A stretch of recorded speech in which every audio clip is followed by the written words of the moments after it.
God always has a plan of return for his people. And he also has a plan for them after they return. With the promise of preservation, Peter was also given instruction.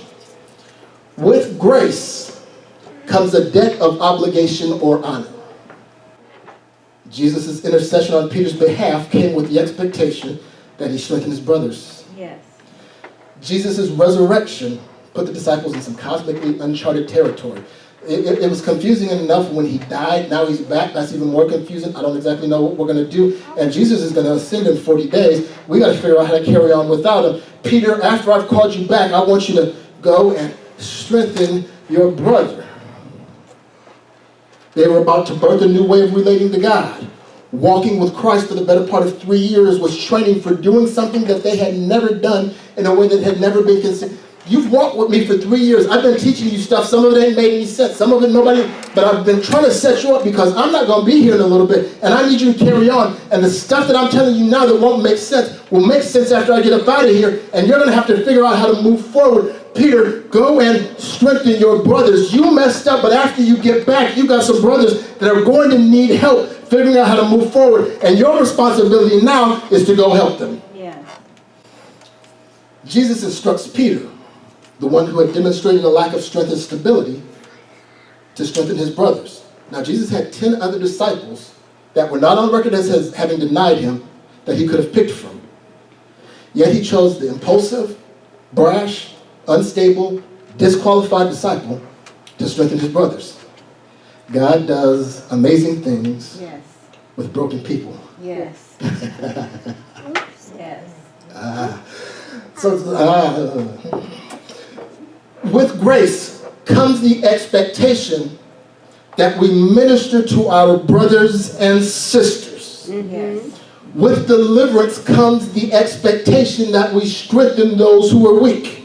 With restoration comes the expectation that we become a point of stability for those who are unstable. With spiritual affect comes the expectation of being spiritually effective in the kingdom.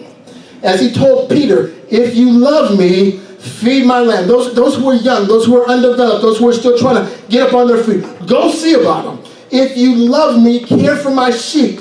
Those who are tend to those who don't have natural defense mechanisms of their own against the wolves, unaware of the dangers around him. Those who have been restored are expected to become a conduit for restoration.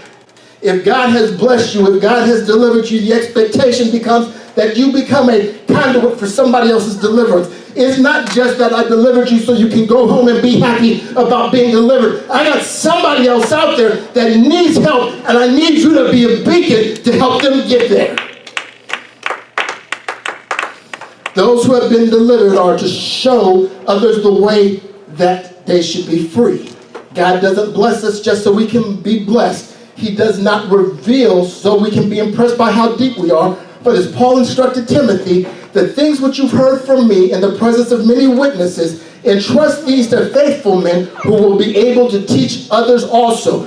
After the crisis has passed, and after I've kept you and delivered you in spite of yourself, go strengthen your brother. Yes. After I have preserved you when there was no reason for me to, after you have disowned me and been disloyal, after you have walked away and pretended you didn't know me, and I called you back and I restored you, I am now giving you the responsibility and the obligation of finding somebody else who also needs help and strengthen your brother. Yes. We all have a past. We've all got trauma and injury that we've been delivered from, are being delivered from, and need to be delivered from. As God works amongst us, dispenses grace to us, calls us back to relationship with him or in the deeper relationship, we ought to be a conduit for grace to flow into the lives of others.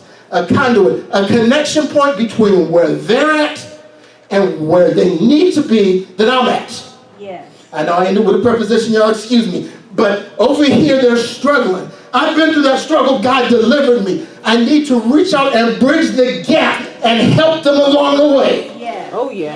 Yes. Yes. Regardless of how small our social circles may be, strengthen our brothers. Yes. If we don't know somebody, get to know somebody. If you can't find somebody, pray that God sends somebody and be on the lookout for when he does it. It's God's will that we go out to the hedges and highways to compel people to come to him. Not just invite, but compel. Yes. Make a case. Make an argument. Be relentless. Keep at it. They didn't respond the first time. Tell them again. God loves you. God blesses. God moves. God delivers. God heals. I'm going to go back and do what I was going to do. Tell them again. God loves you. God blesses. God heals. God delivers. God mends. I'm going to go back in that same dysfunctional situation. Tell them again. Compel them to come to me.